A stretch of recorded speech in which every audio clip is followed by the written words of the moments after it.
যে গরম পালাইছে গো, এই গরমে যন্ত্রণায় যে কিতা করতাম কোনো কিচ্ছু ভাল লাগে না। যা একটু ভিডিও দেখি নাই। কিতা বৌমা তুমি কিতা করায়? দেখি যাই একটা ভিডিও দেখি যাই।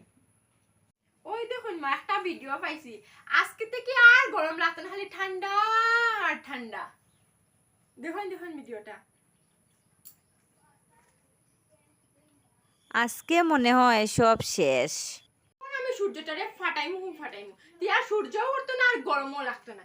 ওই নেন মোবাইলটা ধরো। বৌমা এটা করিও না, এটা করিও না না। না অতদিন থেকে আমি ভিডিও দেখে সময় নষ্ট করছি, এখন আমার ভিডিও লাগবে। ভিডিওরে ফাটাইতে না। ই বুকা বৌমা রেখে বুঝাইতো যে এটা ফেক ভিডিও। আচ্ছা বৌমা আজকে তুমি 3 গণার পরে তারপরে তুমি যেটা করবা করবে। আচ্ছা বৌমা তুমি 3 গণার পরে তুমি সূর্যরে ফাটাইও। ওই বলবো মনে রাখা যেন 3 গণার পরে। ওই বৌমা তুমি 3 গণার পরে কিন্তু করিও, হ্যাঁ 3 মনে রাখিও 3 1 2 3। আমি তো ঠিক আছে বৌমা কি হইছে দেখি গিয়া যাই যাই বৌমা কি চাইলো বৌমা